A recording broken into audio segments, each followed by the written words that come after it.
Good to go? Yeah. Recording, so. Okay, it's 4:31 on Wednesday, July 23rd. So let's call the meeting to order for the July Englewood DDA meeting. Can you do roll call, please? Yes. Brad Dixon, Here. Hugo Weinberger, Here. Blake Calvert, Here. Tom Carr, Here. Joe Phillips, Here. Nathaniel Fiera. Here. He's here. And George Gastus is absent. Okay, we had meeting minutes from our previous meeting that we did not approve at that time because of a quorum on them. So we do have several meeting minutes that need to be approved today. So let's see, this is from I guess April and the June meeting. Is that correct? Or yeah, I'm looking at the what's in blue right there. So yeah, we got 2 months there. And then the special meeting, June 3rd and everything. So does anybody have any comments or corrections on any of those draft minutes? And if none, can I have a motion to approve all three, I guess? I make a motion to approve all the minutes. Second. All in favor, say aye. Aye. Aye. Aye. Passes. Okay, administrative, we've got some new board members today that we'd like to introduce. Cody, would you like to do the honors? Sure. Welcome, Joe Phillips from Fellow Traveler and Tom Carr from Craig Hospital. Maybe you both could share a little bit about yourselves and your interests in serving in this board. So I opened Fellow Traveler in January of 2020. I spend a lot of time and have a lot of vested interest in the health and prosperity of this community. I worked on the Affordable Housing Task Force for the city with Hugo. So I have, like I said, I'm really interested in the development of the downtown identity and the growth of the business sector and everything that goes along with that. Hi, everyone, Tom Carr, Craig, as we said. So I kind of have worked here, which I thought if you work here, I think that means you live. Sometimes spend more time here in Englewood than I do in Littleton where I live. So for sure. And look at all of this work for all the things that were said before in terms of development and a real interest in that, especially looking at it through a accessibility lens, which Craig serves brain and spinal cord injury, and just hopefully having some expertise and some folks that we can bring in as we face those and be as inclusive as possible. So Tom, so remember, we have 2 board members appointed from each of the 3 sub areas of downtown. So Tom is the second representative for the Wellness District, along with George Gastus, and Joe is representing South Broadway, along with, who's my other South Broadway? You. Blake. And I really appreciate the expertise both of you bring to this board, and look forward to working with you and having your expertise inform our work. Welcome. Yeah. Thank you. Excited to be full strength again. Jumping into our next item is finance, and so we've got the second quarter budget report. Okay, so the way my world tends to work is I spend the first quarter of the year, the first 3 months of the year, launching the annual program. The next 3 months of the year, getting things going, and then suddenly I have to budget for the following year. So I feel like I just got the year up and rolling as of June 30th. And now I'm faced with spending out this year and budgeting for next year at the same time. So this is our budget report for Q2. And Brad and I have discussed it already. If you want to jump in at any point, Brad, please do. And then next month, I'll be coming in with a preliminary budget for 2026 for us to discuss. But for now, this is year to date, January through 30th of 2025. Some high level items under revenues. Our investment interest income is coming in pretty well. We had budgeted about $24,000 for this year. This is our Colorado Trust Investment Fund.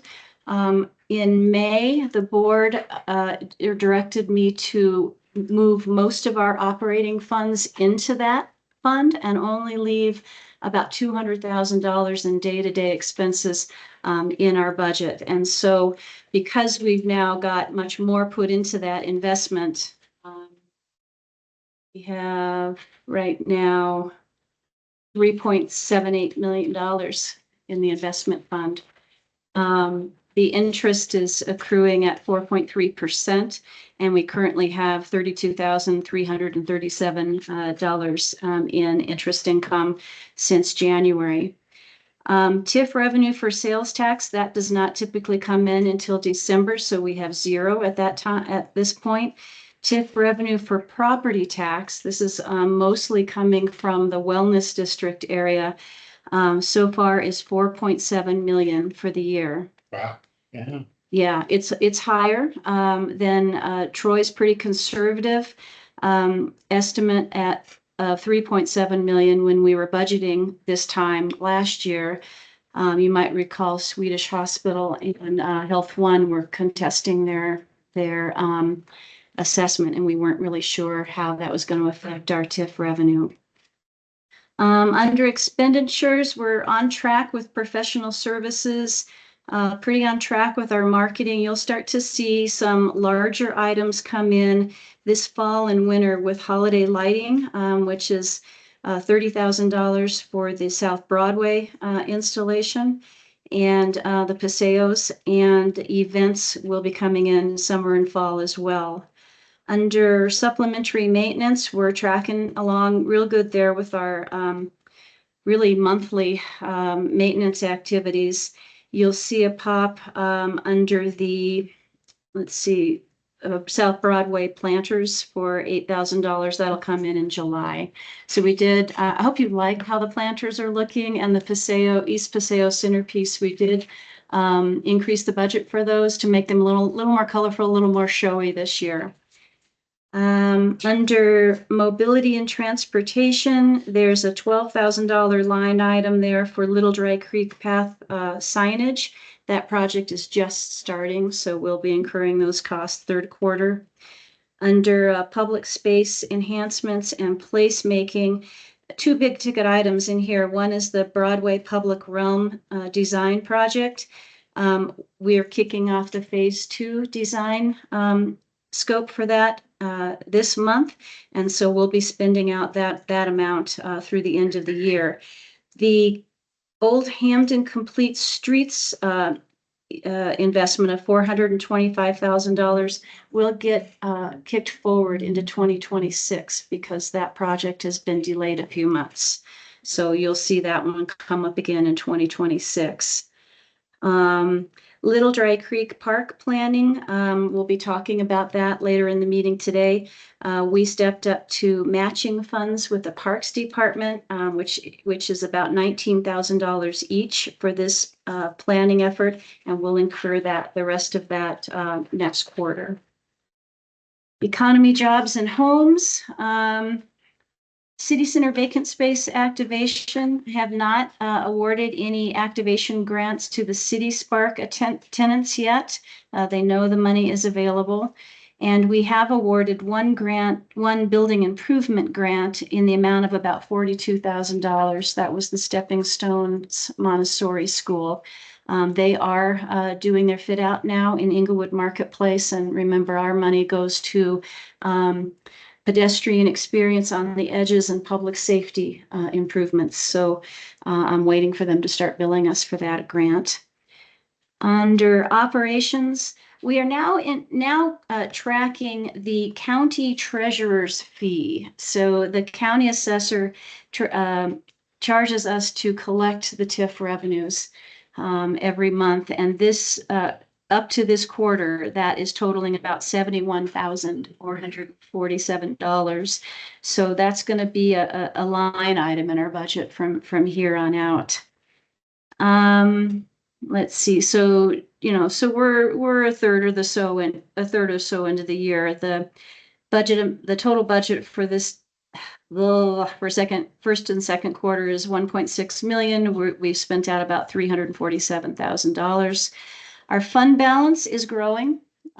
We now have about $8.2 million in the reserve. Now, don't get too attached to that money because we've got a whole bunch of priority projects and capital investments yet to make. And so what we're doing is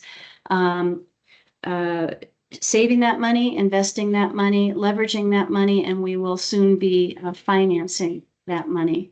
So we are now getting ourselves in the position to undertake the priority projects and to start spending significant amounts of money on the priority projects that are in our strategic plan. Brad, do you have anything you would add to You that? hit all the points we talked about, so great. Okay. Hugo's got questions, so. Yeah, the numbers look pretty good. We're not making expenditures and we're making more money. Better be low. Better be low. Yeah, gosh, I wish I could do that. Right. Only all businesses could run this. You mentioned that Up, expenses down. Swedish and Craig just that was contesting their assessments there, so that's settled. Only Swedish. Okay. It was Health One. Oh, helpful. Okay. Very Yeah, good. sorry. Lumping everybody together. Didn't mean to do that. It's a nonprofit, so yeah. Yeah, it was settled. It affected us. Is Troy on the line? There's a couple $100,000, I think, in the end. So, it's something to us. To them, they felt like they were in a more reasonable situation with the assessor. So that's done. And then was there anything else out there that was potentially like a question mark on our revenue side? Because again, there was some of the stuff about discussions with just Arapahoe County that were on rates and just there were questions. And so all that, we have clarity, I guess, moving forward.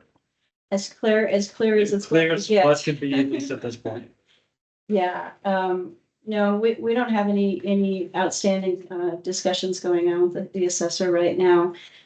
We will be collecting the sales tax TIF revenue from the Wellness District and South Broadway at the end of the year. So the city, gets its full base level of sales tax first. And then if there's any increment left, that goes to the DDA for reinvestment downtown. Okay. Glad we have a clear path moving it. Well, it's good to be conservative with your revenue projections. So, I mean, I think that's what helps us a lot. And it was a very uncertain budgeting process last year, if you remember. So it's one of those surprising times. I'm sure sometime in our future, it'll be maybe the opposite, but this is a good time. Any other questions or comments? Okay, that's it for finance. So we're going to move on to public spaces enhancements and placemaking. And so we've got a presentation on the Little Dry Creek Park and Plaza to get an update on. Christina, would you like to introduce this project? Yeah, we sure Since can. you're in charge of it, yeah. I'm Christina, I'm the Director of Parks, Rec, Library, and Golf for the City of Englewood. And with me today, I have Christopher Horton and Bill. Yes, you can hear it. I work with a lot of designers right now. So we've been looking at Little Dry Creek Plaza for quite a few years now. We had a preliminary design that was done a couple of years back. And it wasn't really the right time to move forward. I believe our presentation came before you back then about what we wanted to do to improve safety and the landscape and really attract people to Little Dry Creek Plaza. So we resurrected the plan And we've done a couple of public outreaches so far, one at the Englewood Festival recently on June 7th. And then we also had our team here at Celebrate Englewood as well, talking to individuals about what they'd like to see at the plaza and what would attract them to come down here. And so we have some great designs, I think, but we'd love to get your feedback as well. Like Hillary mentioned, this project is going to be split between the city and EPA if y'all approve. The city for 2026 currently has 600,000, and then for 2027 another 560,000 in our capital funds to put towards Little Dry Creek renovations. If you're familiar with the area, phase 1 was completed in partnership. It was a stormwater project with Mile High Flood District, and so they did some landscaping improvements. Improved the channel, brought it back to a natural channel versus concrete. If you've been in the area a while, this was way before my time, but we did have a large bladder dam that would hold water in the plaza area, and that failed many years ago and was removed. And so for safety reasons, that new grate was put on by Mile High Flood District. So in case of a flood event, people could get out if they happen to get trapped in the area by the floodwaters. So you guys ready to show off your work? think you got it all covered, we're good. The great pictures. We have a PDF, I don't know if we could pull that up, or I have my laptop too, I can plug in. For the benefit of the new board members, this is one of the board's priority projects on our map over there. And to date, this board has committed $1 million to enhancements to the plaza and park designs.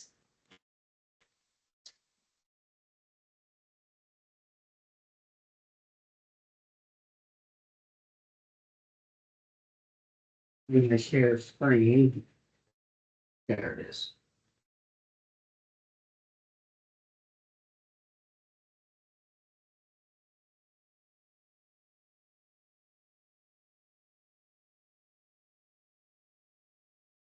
You can see it, it's about, no, it's there.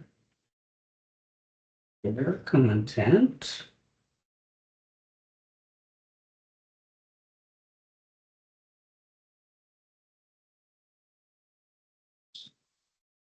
Okay, let's make it. Bigger, yeah.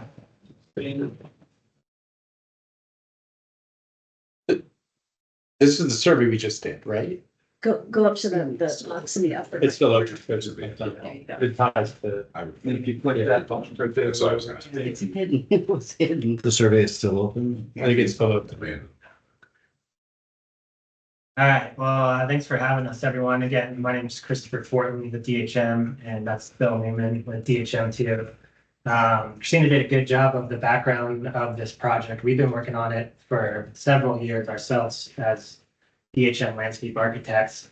The image that you're seeing here is kind of the existing site analysis, just kind of looking at, what's currently there. So we have some images of what we'd like to kind of work on, maintain. The big thing is that it is an accessible site right now, so we're going to be able to maintain that area between the upper and lower plazas with some ramps that are there currently.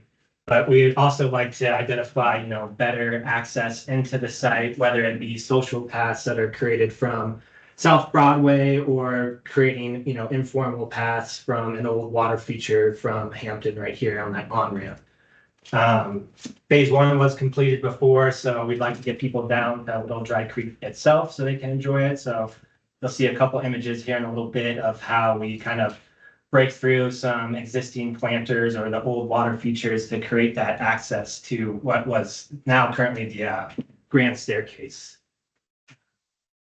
So as Christina mentioned, we've been through a couple of public process, the Englewood Festival and Celebrate Englewood. And we presented these boards. We're kind of identifying 3 different areas, and I'm not going to talk too much about this plan itself because we've already developed it a little bit more that we'll see here in a couple of slides. But the first area is the upper secondary plaza, which we kind of view as an event area, exactly what happened during the Englewood Fest. We see people being able to come here, sit at a table. If there's food trucks, concerts that are going on, it's really inclusive in that area. The lower plaza, we kind of identify as maybe a passive recreational activity, you know, for businesses that come over there and their employees, whoever it may be, come grab a bite to eat, go relax. There's what we're calling functional art, which is shade shelters that kind of provide a nice artistic feature. You kind of see by brewability over here, some of those kind of concepts of the shade shelters is what we're looking at. And then the third area is kind of the nature and trail connection, where we're looking at kind of having, you know, another trail connection from Broadway. This was another path that we're going to create, an informal one that used to be a water feature. And then kind of incorporating, you know, pollinator gardens or wildlife friendly landscapes with pollinators in all three of those areas. So we can go to the next slide. So this was another board that we presented to the public. We asked everyone that attended these events to vote on their favorite kind of category. So we have seating, lighting, nature, beauty, and paving on this one. The fan favorite for seating was this one on the top left as you're viewing it, kind of an informal concrete, or it could be stone seating, where you can incorporate like pockets of what we were calling the pollinator garden. So that one was pretty popular. For lighting, everyone gravitated towards the string lights. And I know on Old Hampton, there's some talks with other projects that are going on that might incorporate that as well.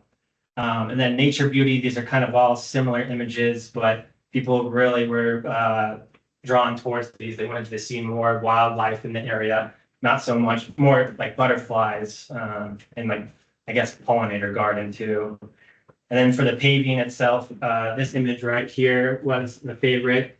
You know, updating the paving in there right now. During phase one, there was some existing planters that were raised. They removed those and now they're just asphalt kind of patches right now. So kind of updating the pavers that are there, that asphalt. So and playing with that paving pattern a little bit, kind of celebrating the creek too. And again, you'll see that here in a second. Go to the next one, please.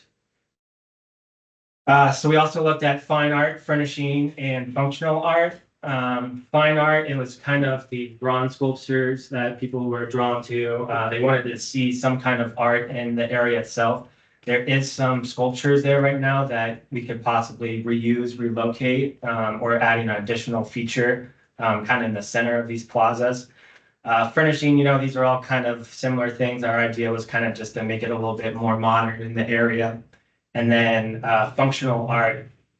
Everyone really seemed to enjoy these perforated shade shelters that had a design on them that, you know, could cast a shadow onto the ground itself.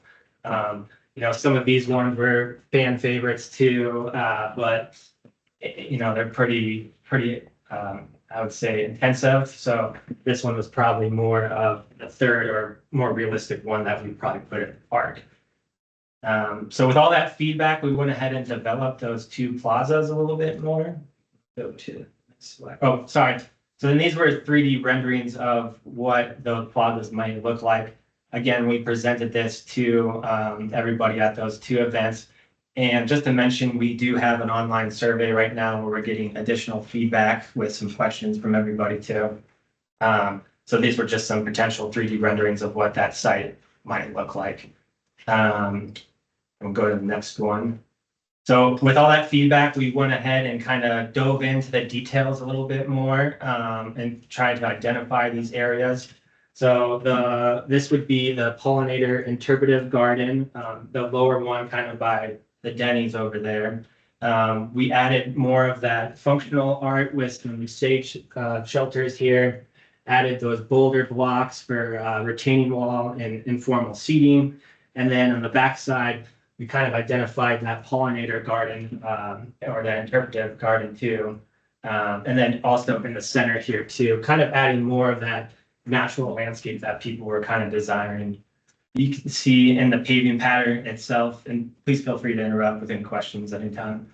But the paving pattern itself, we had that modern design too, but then added some whimsical features in there that were kind of celebrating Little Dry Creek itself. Another feature that we had in here, we need to maintain access down to that grate that Christina was mentioning, just in case there's any emergency, they're able to get machinery there. But we also wanted to celebrate that and have, potential food trucks that will be able to go through there. If there's any emergency vehicles that need to get through there, ambulances, police trucks, we have that kind of thought out too. Christopher, the Greenway Trail connection, Little Dry Creek Greenway. Yeah, so Little Dry Creek itself comes in right through here, and then if you go back a couple. So this one kind of shows Little Dry Creek Trail itself going underneath Broadway. And then currently then it goes, correct me if I'm wrong, Bill, it goes through the parking lot. Yeah, it would be on Street and it works its way down to Dartmouth to the South Platte River. So the, It runs at Cherokee. I don't know if it goes down to Floyd, works its way to Dartmouth and then you pick up the Little Dry Creek Trail on Yeah, Dartmouth. Cherokee to Floyd to like weaving its way through. Exactly, and then there's a bridge over the Platte.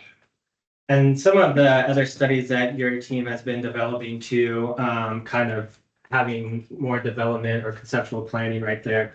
The plaza is kind of the end of the trail, not really, but you have to go through the parking lot and everything, but it will continue through that conceptual design that your team has put together. So it kind of just picks up from where our plaza ends. So the general feedback we were getting from people is, they want a reason, why did we go down to this lower area? And we renamed it interpretive garden rather than plaza. We want the input we were getting, it felt like people wanted it to be more green. Why do I want to go there? Again, to see the plant material, the functional art, a beautiful space and not just paving. So the new drawing that we prepared starts to show that. And then we even looked at, and Christopher will show this, there can be functional art can be, structure you might climb on as well. So we need a draw down there. It's noisy on Hampton, so you're not going to go down there for a concert. We felt that would be appropriate for the upper plaza that Christopher was describing, but that lower plaza needs a little bit of a different drive. Get there, and we think that landscape and opportunities for functional art and interpretive displays that may talk about the history of Englewood or Little Dry Creek or the wildlife and plants there. So. And the notion of natural play and exploration, something that has come up in the survey material as well. Yeah, so we do, there are steps and paths down to the actual reef. Maybe you guys are gonna get into this, but talk to me about lighting and also kind of I get the plants, kind of what they are, heights of what they are, trees, those two things. You want to go? Oh, sure. Well, lighting is super important, and if you look real close, and I can't even see it from here. We have a lighting consultant on our team. We think you need new, energy efficient, really good lights to light up that space for public safety and for people to be comfortable both in the upper plaza and especially in that lower plaza. And then we would light up the entire path, from Broadway connecting the two. So needs to be we recommend total new lighting to really light it up well. Trees would be canopy trees to provide shade because it's hot there. Some of those trees are shown there are existing trees, but we would supplement that. And then the plant material kind of needs to be, I'll say, low, so you could have good visibility, so you could see who's in the park. They're not tall shrubs where somebody could potentially be behind them. So you want a mix of plant types, ideally water conscious, colorful plants. But if we kept the material low, I think would give people a better sense of security. And then the, law enforcement can have more eyes on the park as well. So out on the corner, the existing landscape, those trees some of the trees would be removed that aren't doing well. We'd live up the plants and create more of a visible corridor from Broadway and Hampton right into the park. So safety when we think about plant material. Yeah, I'm thinking about some of the crime prevention through environmental design. Exactly. So opening the park up so there's more visibility all around it, sight lines through it. Not putting a lot of high elements that can be hiding places. The enhanced lighting at night, and then also connecting the park visually and in lighting on the Festival Street, wrapping around to the South Broadway energy, so that the park isn't this space off to the side that's disconnected from people and activity. We're trying to knit it in this. And I think the additional access points that Christopher spoke of, coming off of Broadway, off the bank parking lot, you know, through the corner, Yeah, will also help with circulation, so you've got maybe people moving in. Will we Inside. have like a marked walkway through the parking lot? for the continuation of Little Dry Creek Trail, you're saying? Yeah, like from Dry Creek through the parking lot to Hamden, is there gonna be any visible indicator there? We have not looked at the parking lot for this private. There is conceptual drawings though, of like development and stuff where that trail does get continued through there, but currently I'm not aware. So the Little Dry Creek signage program that we've funded this year is meant to provide wayfinding along the current path on the street. So this is wrong, okay? We couldn't get this property owner to work with us to put the path through the private property here. And it's probably a real stretch to get this one to do it too. So we rerouted it along here, up here and across and down. So the new signage will follow that path to start to claim the trail. It's a little bit of a frog, but as of today, you know, There's no it ends signage. at the park. Well, there was, And it's in one hard of the to concept get- drawings, there was So a the path through the parking lot. So there's this concept, like Little Dry Creek that runs right there and like where that path is shown in our map. Like, that's actually a river. And there's this concept of how you dig like the river and do like this development that could be on either side of the river. And at the end of the day, I think, given the amount of water flow that could go through there, the distance of setbacks that would be required from that river, I think makes it challenging for either of those property owners to envision what that looks like. And I think that the cost of It it, would take it was like, an enormous amount of real estate to daylight. and I think it was like a 50 million to like get rid of the culvert to like do that before you like even mess with their real estate. So it would, but I in wasn't, a perfect world, it would be great to have the path run all the way where somebody could stay on their bike without having to go on to a public street. no, I was talking specifically through the bank parking lot. If you flip back So- two slides. Yeah, Can we go back to the, You're talking like routing it to the right and up past like the spaceship bank. that one, thank you. through the Right. parking lot, So this right here, that's what I'm talking that's just about. existing overhead power lines right now. Okay, Yeah. cause I see But we were the walkway from the trail, like there's something proposed to go up to the park banking, or the bank parking lot. Where the steps are. Yeah, so Yeah. we were trying to have another connection right here, because there's been social paths just for, you know, people that are community bank employees, wherever it may be, just to be able to come right here, but they would have to go all the way around right now to do that, a little shortcut. But this dash line right here should overhead power line. But we haven't worked with the property owners to put anything through their parking lot. It's a challenge with those two property owners. Oh, I believe it. I mean, I'm not even proposing that there's any like thing built there. If there was just like How you have a path. a visual cue, or if the bank even knows that But that's the plan. I think that or- a role that we sit in where we can assist is, you know, there's obviously funds that are earmarked for this area by the city to do a lot of this plaza work, where we can allocate funds to help with wayfinding and connectivity from South Broadway to City Center to get around here. And that's something that we've certainly talked about over the years when we've looked at this and looked at city center of how that connectivity could work. So you're not playing Frogger. If somebody's in a wheelchair, how are they accessing this park? So the site's fully accessible. There's existing ramps right here that they're able to get from the upper plaza to the lower, the pollinator garden. I believe Little Dry Creek's, I could be wrong, but it's all accessible too. And there is a ramp off the Little Dry Creek trail that was designed to get to the water. Yeah. Right there. Yeah, so that's all below 5%, or I think it's 8% of landing, so it's accessible. Unfortunately, this, we've got to do steps here because it's the steep grade change. But if you're on the public sidewalk, you can do that. Or come to the plaza and then come all the way back up to here, and then you're back up to street level. So it's gonna loop. Did you have another, one more place? Yeah, sorry to make you flip up. Keep going.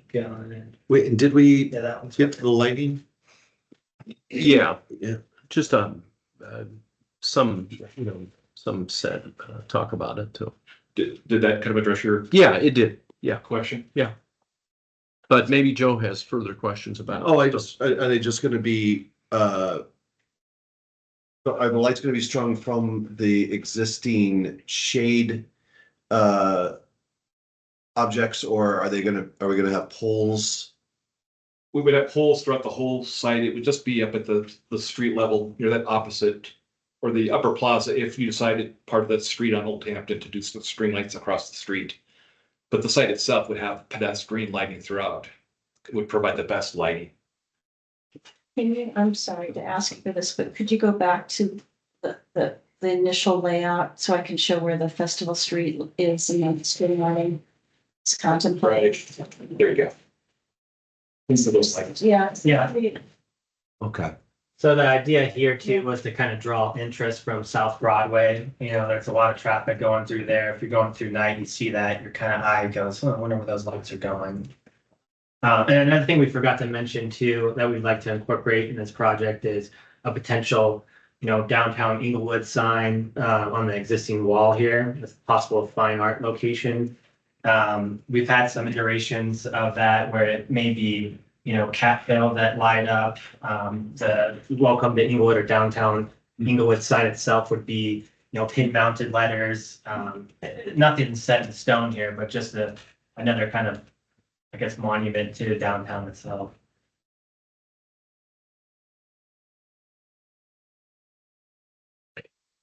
I did see some lights now that you asked that question, and as I saw that other slide, I'll just give you feedback. The street lamps that I saw there, they're kind of the hearkening back to an older time lamps. Nice touch on that, if that were something to be able to put on those paths. It's consistent with the acorn lights used on South Broadway. So again, it's about kind of connecting that whole feel. It just offers, when you think about the South Broadway identity and vibe, sort of that funky, creative, local energy. This is different, right? This is sort of your natural landscape, almost escape from the main street in a way that offers a whole different experience and kind of a place to take a breather in a way. Yeah. Yeah, so these are some potential 3D renderings again of what the site might look like. These ones were kind of incorporating what we've heard through halfway through the online process in our 2 public events that we attended this summer. So not to say that this is set in stone, it's just kind of the next level after we've heard all those comments. And then one thing too that we've heard is potential, maybe a play area or a climbing wall or something like that too. So if we go to the next slide, there's an opportunity with some grade changes there where, we can add some kind of ID sculpture. It doesn't have to be them, but some kind of rock climbing feature that people can come to and, climb around on. You probably need a small fall zone for that too, but we're kind of waiting for the rest of the comments from the online survey to potentially add this into the site. I think this would probably be most appropriate in the pollinator garden or that lower plaza, where you're kind of going there to relax, maybe play and not have events. It could be in the center of that area. Yeah. That's the focal point. And you would do a port in place accessible, rubber surface that goes around that acts as a safety fall zone. Any liability issues? It's like a park. So that's only about 8 feet tall. You don't want to go any higher than that. They make really tall ones, but then they start to put ropes on them and you don't want to do that. Yeah, and you'd have to have a safety surfacing, probably a port in place or something on the bottom, but we're just looking into that. We're kind of waiting. I think the online survey is over with at the end of July, right, Hillary? Yeah. Okay. So then we'll take that and kind of incorporate everything and the feedback we get today and update the plan accordingly. That's kind of the gist of it. Is there any more questions? When you talk about accessibility and sorry, get used to this. This is gonna be the broken record that I am with this. When you refer to that, you're referring to ADA standards for accessibility, right? Correct. Okay. Yeah, and just for clarification's sake, that it's not a judgment, just for fact. Those are minimum standards for accessibility, not a more of a universal design. So just just for what it's worth. So Diane Reinhardt has taught us about ADA plus, and that really encouraging this board and this organization to lean forward in universal design and don't just do the minimum. But we are hoping that you will be a voice for that and help us with ideas. Sure. And again, some of this stuff is obviously dependent on, topography wise, there's things like, I understand that aspect of it, but I also understand what I speak about when we talk about it. I'm not talking about access for people with living disabilities. Yes, aging population, mothers with children, like all of those things that fall into it. Universal design really does serve a part of our community. So, and I want you to hear me speaking through that lens. It's really through a lot of things too. So. Yeah. I would love it if somehow we could connect with community banks to find out if they're open to any access off the back of that parking lot instead of springing it on them. Just create a dialogue with them. No, absolutely not. We're not in favor of anything like that, or whatever the conversation. I personally, if someone set up a path through my parking lot without letting me know, I'd be perturbed. So I get that you're saying it's already there. There's people are already using it, but yeah, maybe just a heads up would be beneficial. That parking lot could be developed at some point in time. I love it. There's no public easement through it, at this time. And I think the discussion could go beyond that. It's the landscaping, it's the broken sections of fence, to marry the two projects up. You can't do a nice project here and then have the fence falling apart. Good point. No, Yeah. it's a good conversation either way, because and Dan and I have talked to that ownership group several times in the last couple of years, probably 4 times. And they would like to develop that lot someday. And we've talked about the park and the plaza being really important amenities right adjacent to the property, and that we would want any future development design to really engage with that and, include, windows and balconies and doors that open into it so that the park has more eyes on it. That is the biggest challenge we have with this space right now.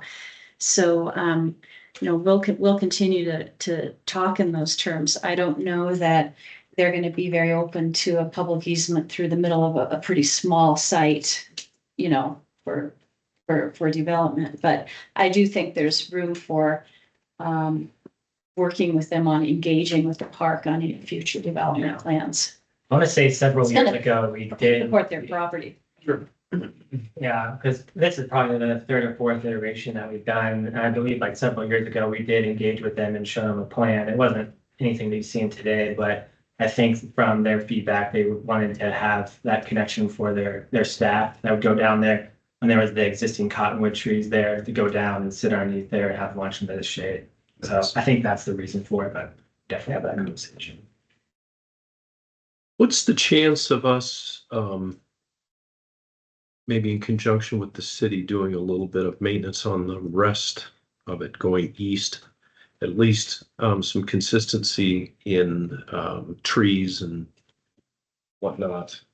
So it's not all shockingly different. Well, okay, so that as I'm just looking at the map, I'm going, what an opportunity is this gets to be looking really nice in the plaza. There, it can connect via the Little Dry Creek over to Safeway, over to these businesses that are over here, as well into the neighborhood as you get going a little bit further. But at least that one block section between Broadway and Sherman, maybe, okay, if we're trimming the trees up or if we're eliminating some of the bush, or if you're mulching everything or whatever it is, maybe just a little bit of continuity, just so it encourages people to go under that, go under Broadway. That's a little scary when you go under there, but if it's lit properly, maybe it's going to draw you through there. Maybe some wayfinding. I don't know. Safeway this way, whatever. I haven't mentioned this yet, Christine, but this artist I've been working with has done a bunch of like culvert murals to sort of activate those openings, but also claim them a little bit, that it's not a hideaway, it's a throughway,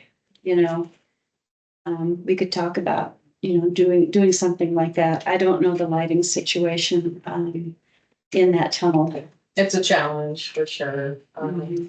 The parks crews have been down there and have lifted trees and cleaned up the east side after the tunnel. And so as this progresses in the design, it's something it won't be part of this project, but our crews have been addressing it. We actually have a dedicated staff member for Little Dry Creek area to pick up trash daily and work with Safeway and others in the area to keep it cleaned up. But the tunnels are a challenge in most places, including Englewood, to keep the lights going because those get knocked out regularly. We experienced that just past Cushing Park when you head towards the South Platte area.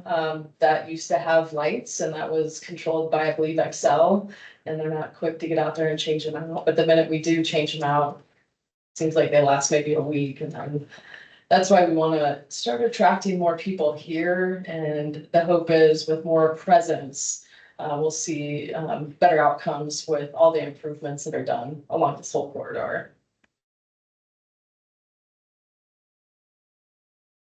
And so this is the next iteration. Can you refresh our memory on reconstruction timing, finalizing plans and everything? Yep, so the online survey is completed in next week. So we'll take that feedback and then do one more iteration as you see in this projection.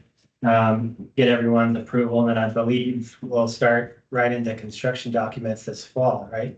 Yeah, we'll go out to bid probably late or early winter time frame, and then the hope is to kick it all off in early 2026 with the first phase, since the city's funding is going to be broken up into 2 years. And so, we'll call it phase 1 will be 2026, and then the final phase will be in 27. So the hope is by probably mid-year 27, we'll have this finished and open to the public.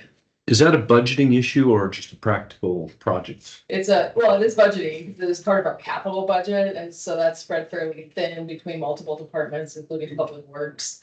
And initially, we had asked for all the funding up front to complete all in 2026, but they split it out for 2 years to divvy out the money a little bit more fairly for all the projects that were competing. So we need to kind of put our heads together soon on the elements that the DDA funds could cover and when that money needs to be available. Yeah, definitely. So as we kind of finish off the plan, we would help put together a cost estimate. Mhm. So you know how the pieces are kind of broken apart. And it would be good to figure out in terms of the project construction, what gets charged when. I got to know what to budget for next year. Sure. Yeah, like in the next 30 days. No pressure. This is why I hate this time of year. Same here. But we'll do our best with it. We'll, And it's not for the rest of this year, it's for all of next year. So yeah, the budget, yeah, halfway through this year. yeah. Exactly. We'll figure it out, but Thank you. Thank you. Yeah, we thank appreciate, you. really appreciate the presentation. Yeah, Thanks for all. Yeah, thank you for coming. Thanks. Thanks.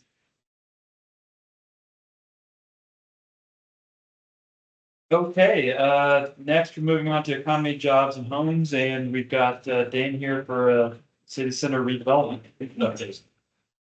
So the negotiations are continuing with New Englewood LLC and really the city council, and we're trying to find common ground on a number of issues.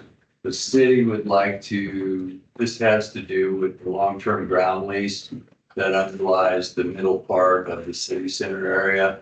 Once we know that we're actually on track towards a real agreement, we'll arrange time with Hillary to come in and with New Englewood do a presentation, including some graphics. But the city would like to see some long-term covenants in place on the land on which the ground lease is being terminated, so that the public can be assured that, you know, there's some protection of the public's interests. The developer, being the good developer that they are, would not like to see as extensive of covenants.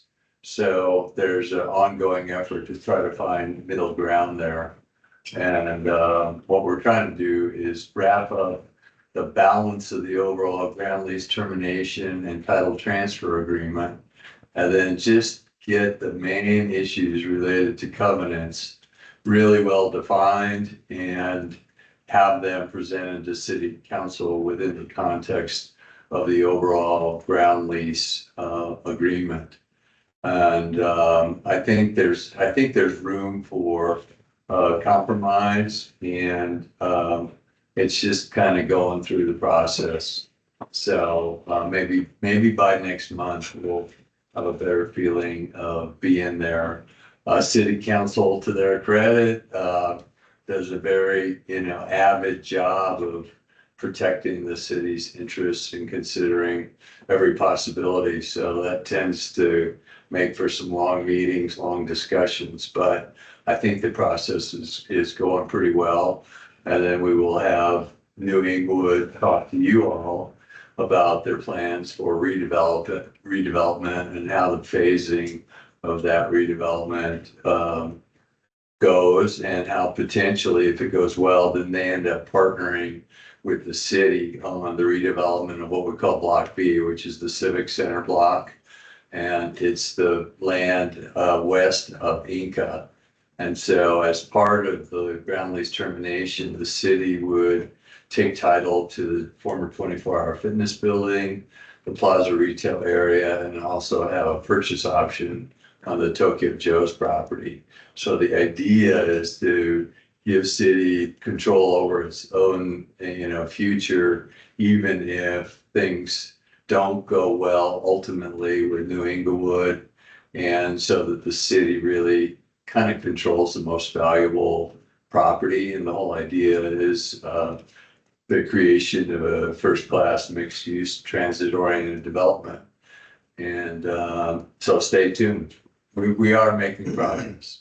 Do you anticipate they would come in and talk to us yet still this year? Yes, I hope so, subject to, you know, what you have available on your agenda. Yeah. Okay. You know, Brad, I think even if the agreement requires a city ordinance, so it's two city council hearings. So even if it's not all the way completed, I think, you know, somewhere everybody will have a high enough sense of confidence that it can be talked about. Because I do recall them saying, we're not going to invest any money, effort in envisioning this until we have, you know, assurances from the city that the ground leases, they're going to give up the ground. Yeah, the good news is that the first phase of development, which is on that middle block, Block C, they largely follow the work that was previously done, you know, and the DDA participated in the creation of concept plans with the city council I think it was in February, March of 23. So they largely follow that as it pertains to that block.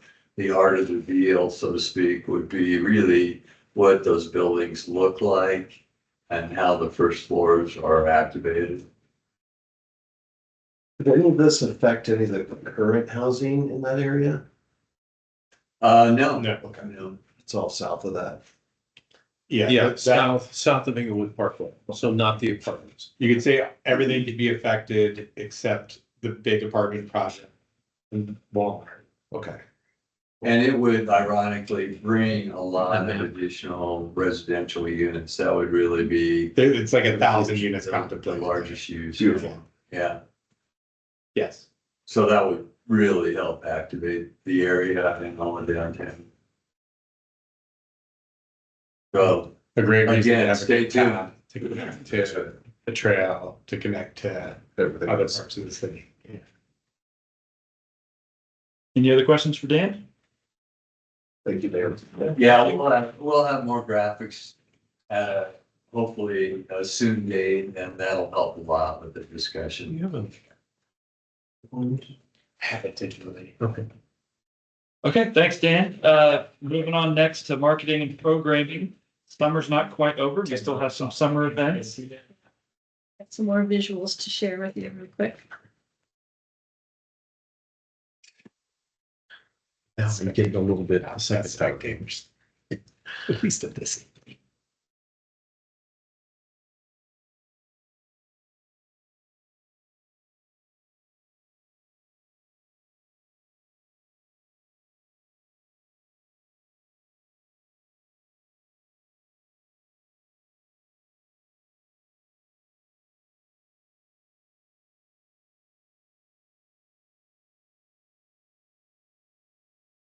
Having a hard time.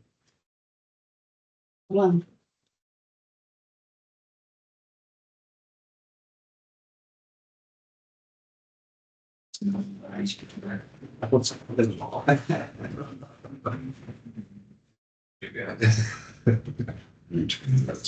Oh, yeah. I did that. I need that. Okay, so we got one, couple more pushes on summer events. Old School Cool Vintage Market is up, finally got their permit approved, and they will be operating the second Saturday of the month, August through November. So we're creating some synergy now with the second Saturday Art Walk and Creative Space event. So trying to get people in the mood of, hey, second Saturday of the month, let's go down to South Broadway and see what's going on. This operator is highly regarded. They've been operating in Rhino, Stanley Marketplace in Denver, Santa Fe Arts District in Denver, and this is a new location for them. So they're very excited to be here, and I've introduced them to a number of the restaurants, bars, shops on South Broadway, encouraged the business owners to look for some marketing tie-ins or ways to work with the market. Everybody who goes to the market will get one of our downtown maps. So, you know, we're encouraging them to stick around and explore our local hot spots. And so anyway, the first one is August 9th. So come on down and take a look. Scroll down if you would, please, Maureen.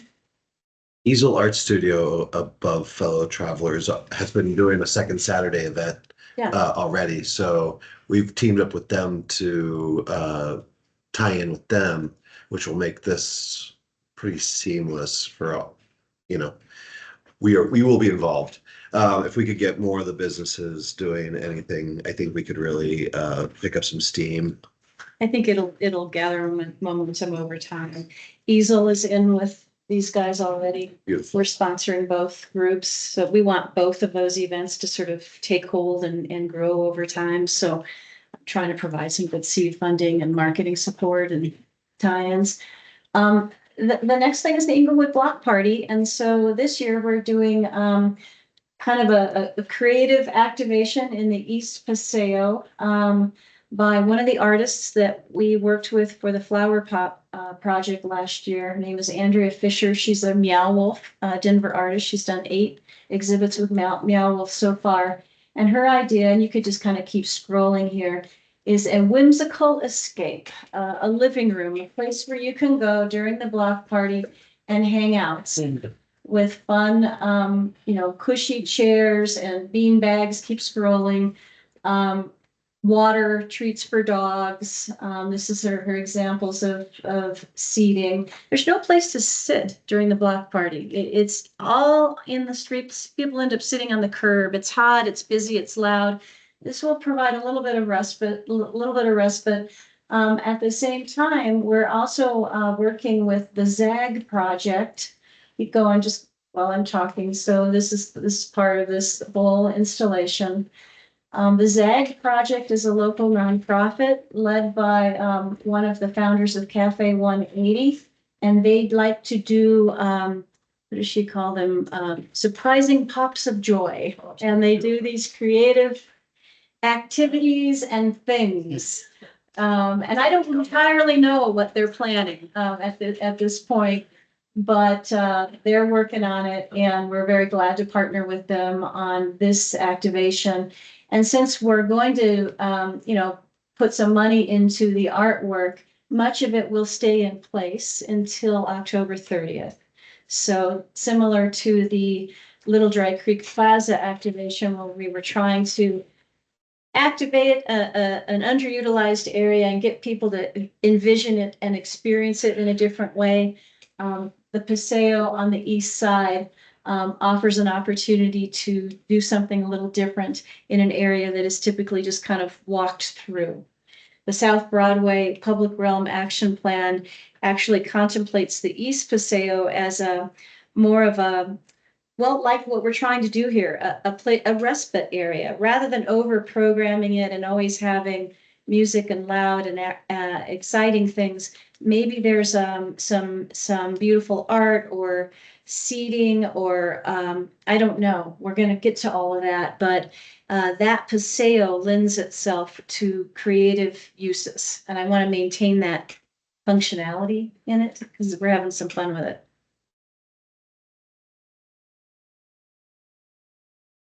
Yeah. Cool. So Where's the stage this year? I don't know. It'll be down by the bank where we had it last year. Okay. Same place. Any more questions? Excellent. Sad summer's coming to a close. We just started. Back to school. Yeah, the days are getting shorter though. School's getting started. Okay, that's it for the major items. We're on to director's choice. I have nothing in addition. Okay, thank you. Any board member have any items? I'll say that we've had in our parking lot the second Saturday, the gluten-free farmers market. Okay. That is like, it is crazy. There's like no parking. It's been great. It's the parking lot that sits right between north of the Chase building. This one. Oh, that one. Okay. Yeah. Okay. Right where the river would go. But yeah, it's been busy enough that like my existing tenants are like, I came on Saturday and I couldn't park. They're just trying to go to work. That's awesome. I need to get information on that. That's great. Can you connect? I mean, I'd say like at least probably like 40 or 50. Wow. Oh, it's that the parking lot's full. I thought you were gonna say 10 or something, 15. 40 or 50. It's packed. Okay. They've grown every year. I think you have a flyer. I could get you guys a flyer. I need something that, I mean, happy to promote that Yeah. as an added attraction. They've done a good job themselves. Yeah. And did you say that was the same Saturday? Second Saturday. Same. Yeah. That's great. So is August your last one or September? I think it's September or October. Oh, okay. Great. That's great. They did like six of them.